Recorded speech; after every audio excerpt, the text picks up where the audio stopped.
Alright guys, I'm trying to adjust angles here so you can see most of this.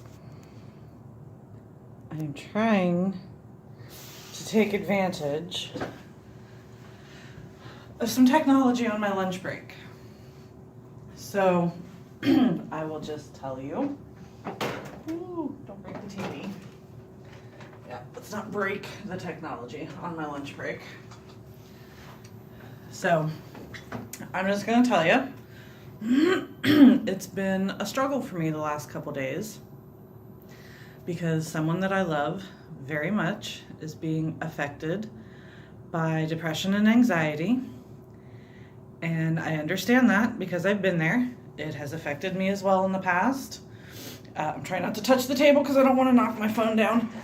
And it has been a challenge for me because I know how I would handle things. I know what I would do, but obviously it's not me. What worked for me may not work for this person. And it's been a real struggle for me to find the balance of, do I do what I think I should do? Which is generally to push.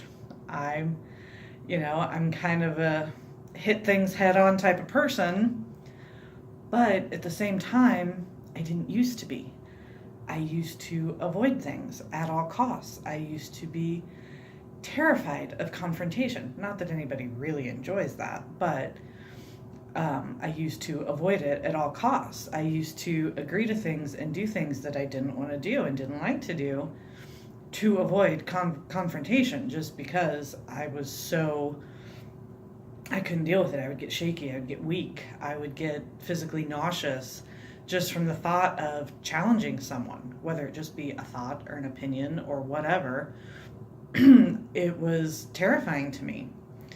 And as I have learned more about myself and as I have grown and changed, that has also changed my style of dealing with things, whereas now I do confront things a little more head on, a little more direct and to the point. Okay, you have a problem with me. Why? What's going on? What's up? If I have a question, hey, things seem a little bit weird lately. You okay? Did I do something? I'm not afraid to ask those questions. Well, I am afraid because sometimes I'm a little scared of the answer, but I ask the questions, whereas before I wouldn't. Before I'd be like, well, what if they are mad at me? What if I did do something? I don't want to know that, so I'm just not going to ask, and I'm going to pretend everything is okay. And so the struggle I have been facing is this person whom I love very much is struggling, and I want to help. But right now, they have requested a little time and space, and I get that. There's some things you just have to deal with on your own. I can't fix it. It's up to this person, and I know that. I don't pretend to think that I can ride in on my white horse and save the day, but I do think that I could be helpful in the process. I'm not going to solve it for them. That's up to them. I can't wave my magic wand and make it all better, no matter how much I wish I could. But I do think I could help them, at least by sharing the benefit of my experience. What worked for me? Will it work for them? I don't know. It might not. But so that's kind of what I wanted to talk to everybody about today, is just recognizing depression and anxiety. In the world that we're living in, I was just outside on a break using my e-cigarette, and I heard the sirens go by. Normally, wouldn't think twice about that. Downtown Columbus happens all the time. But now, just in the culture we live in, it was one of those, should I go back inside? Is everything okay? I don't know what's going on. Should I be worried? And it's just a weird place to be in because you don't know what's going on. The world is so up in the air right now that I think a lot of people that maybe never have dealt with it before are dealing with depression and anxiety, and they don't know what to do. Or maybe you see it in family or friends or loved ones, and you notice something's different, but you can't quite put your finger on it. Maybe you don't know enough about it to recognize it and see it in others. And I mean, I will tell you, I'm going to go over the list of symptoms and stuff behind me. When I was in them, when I was experiencing these symptoms, I had no idea they were depression, anxiety. I had no idea that's what it was. To be real honest, one of the first couple is persistent sad, anxious, empty mood, feelings of hopelessness, pessimism. I think those are the more obvious signs of depression, but some of the other ones, irritability, feelings of guilt, worthlessness, helplessness, loss of interest or pleasure in hobbies and activities, decreased energy, fatigue, moving or talking more slowly, feeling restless, having trouble sitting still, difficulty concentrating, remembering, or even making decisions, difficulty sleeping, early morning waking up or oversleeping, appetite or weight changes. Those, I think, are less common symptoms that people might not realize. Now, the last couple, thoughts of death or suicide attempts, that is very obviously a sign of depression. And then aches, pains, headaches, cramps, digestive problems without any clear physical reason that don't ease even with treatment. You don't think of depression or anxiety as being physical. You think of it as being mental. But I can tell you just from my own experience, when I was dealing with it, and let me be perfectly clear, I was never diagnosed with depression. I was never diagnosed with anxiety. When I started seeing my therapist, she told me, it sounds like you're in a depressive event. And I was. And the more research I did on the subject, the more I realized I fit almost every symptom. I never had suicidal thoughts. I never wanted to end my life. But that's not the only sign of depression. Not everyone reaches that point. And I think that's what so many people don't realize is you don't have to be suicidal. You don't have to be mopey and sad all the time. A lot of people dealing with depression and anxiety look completely normal on the outside. Look at how many of the celebrities that have committed suicide you would have never expected. Robin Williams, Anthony Bourdain, Kate Spade. I mean, people that you look at, Kate Spade, I'm not sure if that's right. Don't quote me on that one. All the people that look happy and cheerful and fun-loving from the outside because they cover it well. They live in it well. You know, when I was at home, I was half of these. Irritable, loss of interest and pleasure, decreased energy, fatigue. I slept all the time. I would sleep sometimes 10, 12, 14 hours a day. And I called myself lazy. Other people called me lazy. I didn't, not that anybody really likes doing, well, I'm sure there are some people that like doing housework, but I hated doing it because it was just one more thing I had to do. I didn't want to do it. I called myself a horrible housekeeper. People that loved me called me a horrible housekeeper. And just, you don't always recognize the signs. And so I just want to try and make people more aware of what depression and anxiety is. So obviously I have this PowerPoint. I'm going to list all of the links that I found all of this information at. All of the links and some other resources will be in the description box. So don't feel that you have to try and read this or listen to what I'm saying. So in addition to depression, there's anxiety, and the symptoms are similar. Restlessness, being easily fatigued, trouble concentrating, irritability, difficulty falling or staying asleep. Now, again, I never had the problems falling asleep. I could sleep all day, and I would fall asleep the second I laid down. The problem was I slept all the time, easily fatigued. Everything made me tired. The slightest bit of effort that I put into anything was just exhausting. It was overwhelming. I was so tired all the time.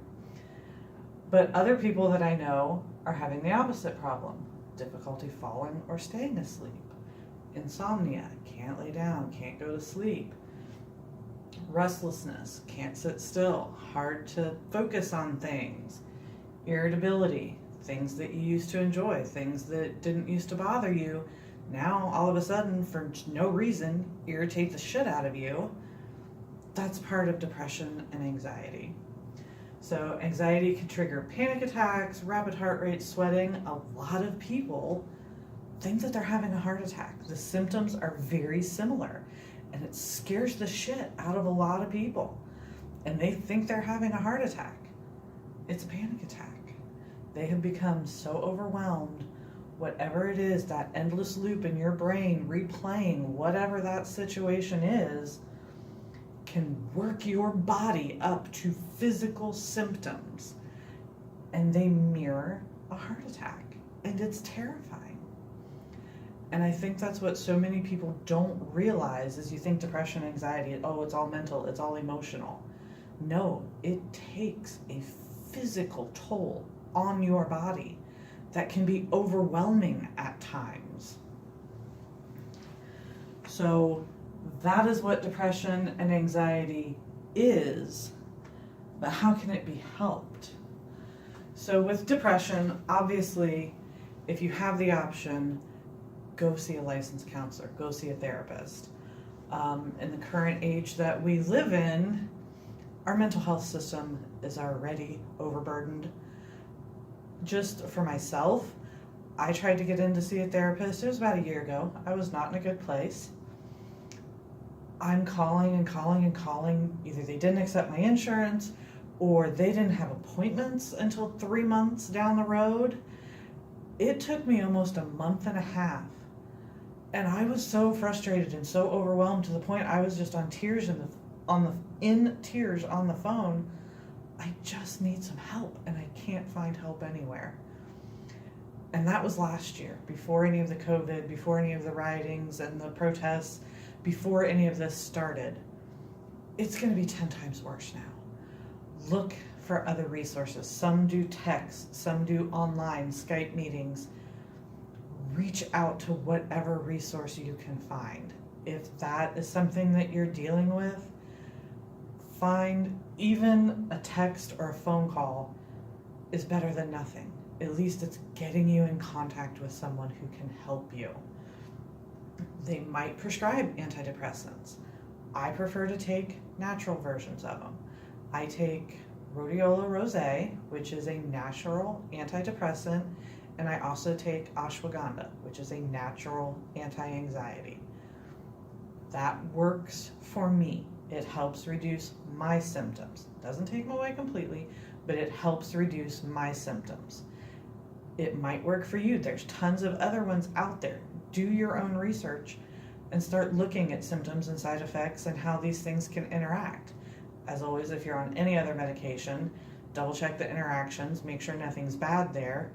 You know, St. John's wort is something that people have gone to for a lot as a natural antidepressant. Well, for women, it reduces the effectiveness of your birth control. Big thing there. So always, if you're taking a natural or herbal supplement, they can work, and sometimes they can be a lot better and a lot cheaper than the prescription stuff with way less side effects, but everybody's different. Do your own research. Look at everything. Look at interactions. Look at symptoms, side effects, all of that. Look at the long term. Some are only meant to be taken for short periods of time. But in addition to trying to get in to see a doctor, trying to get medication if they decide that that is the thing to do, there are other things that you can do. Being active and exercise. It's not the end all be all, but it helps. It really does. I noticed as soon as I started exercising more, I was sleeping better, but less. I was being more physically active. I had a better quality of sleep, and I was actually sleeping less, and I was getting up easier in the morning, not feeling so groggy and disoriented. Set realistic goals for yourself. You might be all gung-ho and, I'm going to go to the gym 5 times a week and I'm going to do this and do that, and then you get all bummed and down on yourself because you're not hitting that goal. You can't go from 0 to 100 and not expect to have a few problems along the way. Make your goals realistic. I shared my calendar the other day, goals, things I want to do. Make them achievable. You're not starting at the base of the mountain and expect to be at the top of the mountain by the end of the day. It's not a realistic goal. Make sure it's something that you can achieve. Baby steps. If all you did today was go to the gym and walk the treadmill for 10 minutes, go you, because that's better than sitting on your ass doing nothing. So you can build up your goals. Just start reasonable. This is a big one, and this is what I am currently struggling with my person. Try to spend time with other people and confide in a trusted friend or relative. Don't isolate yourself, because it makes it so easy for that endless loop in your head to just keep playing and playing and playing and playing, and you just mire yourself down deeper. Force yourself to talk to people. It doesn't have to be about everything else. Just interact with other people. It helps. It helps to feel connected. Again, try not to isolate yourself and let others help you. Expect your mood to improve gradually, not immediately. This is not going to happen overnight. You didn't get there overnight. It's not going to be fixed overnight. You can't expect miracles and think things that just one day you're going to wake up and everything's cool. That's not how it happens.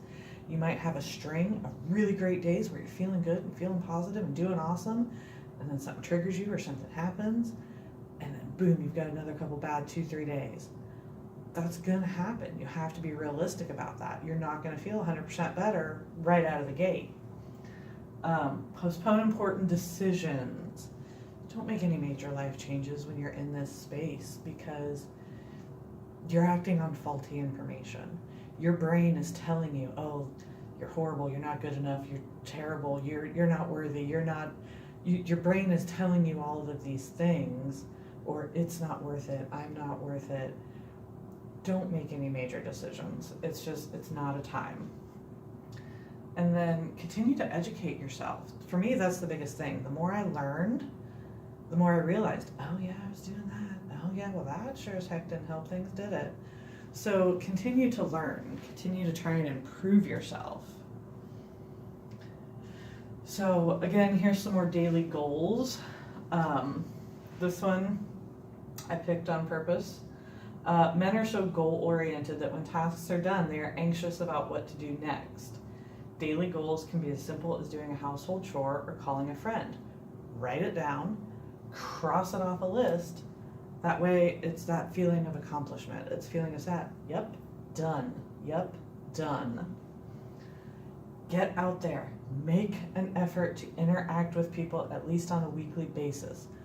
Volunteer for a cause. Join a social club, an athletic league, learn a new skill. For me, I've told you before, volunteering is what helped change my life.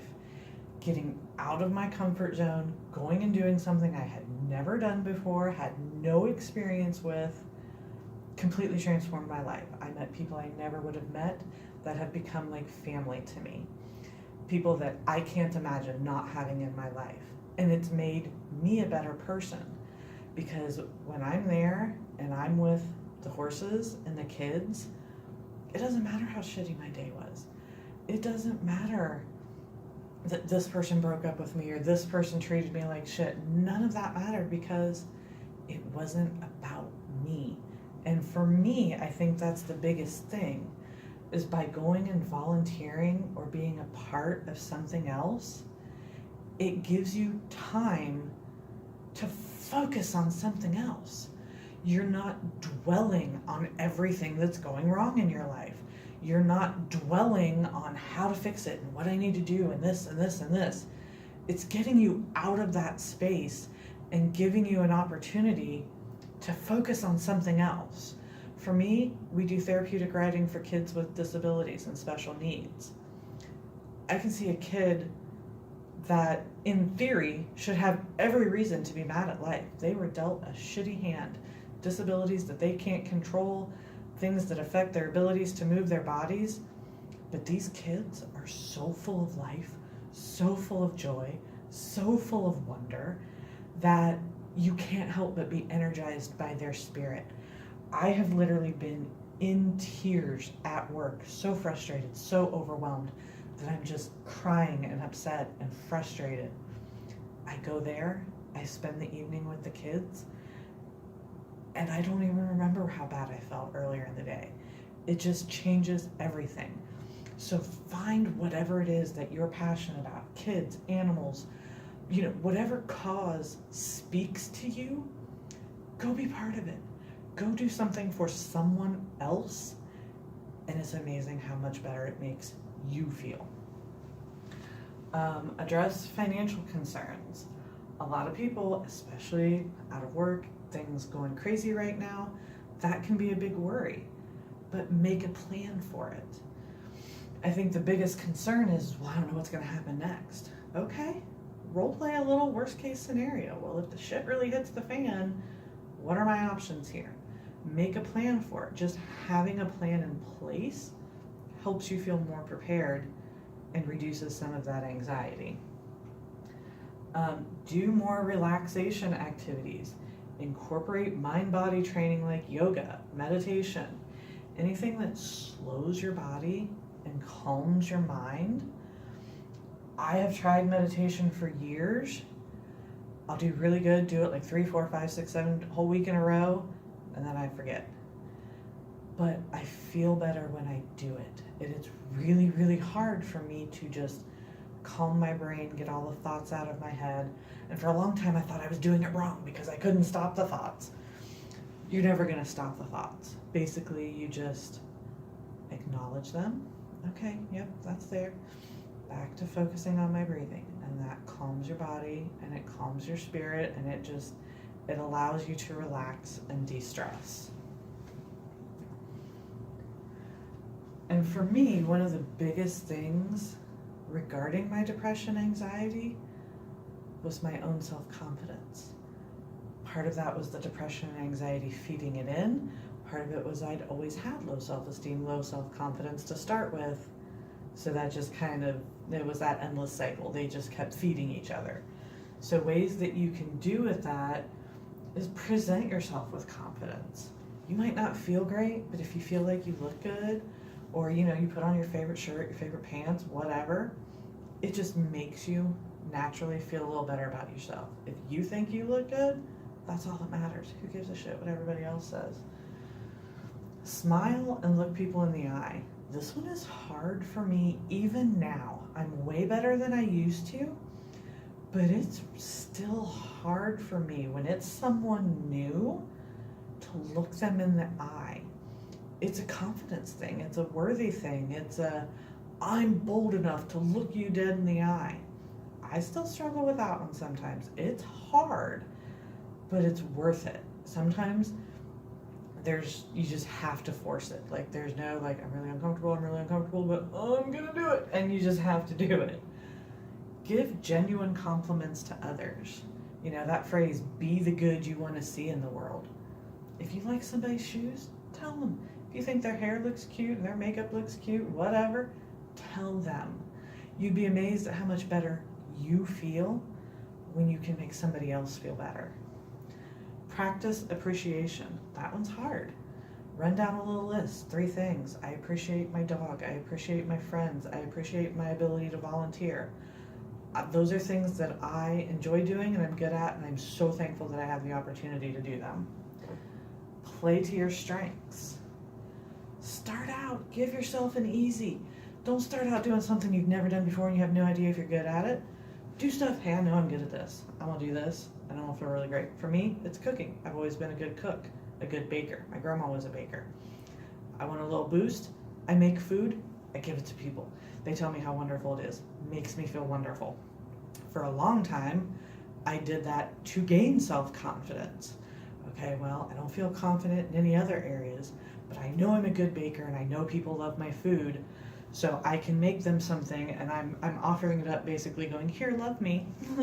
And start doing those things, and as you gain more skills, it builds your confidence. Accept your imperfections. I'm standing here, I have no idea what this camera angle looks like because it's sitting on a table and I can't see it.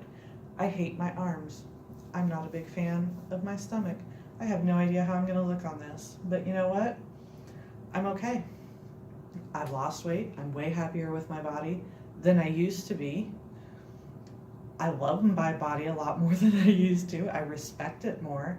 So the things that I don't like, I can accept them more than I used to. And that's what you just have to realize. There's always going to be something you don't like. Whether it's a part of your body, whether it's your voice, whether it's your eyes, whether it's your hair, whether it's whatever. Accept it, own it. Do what you can to change it.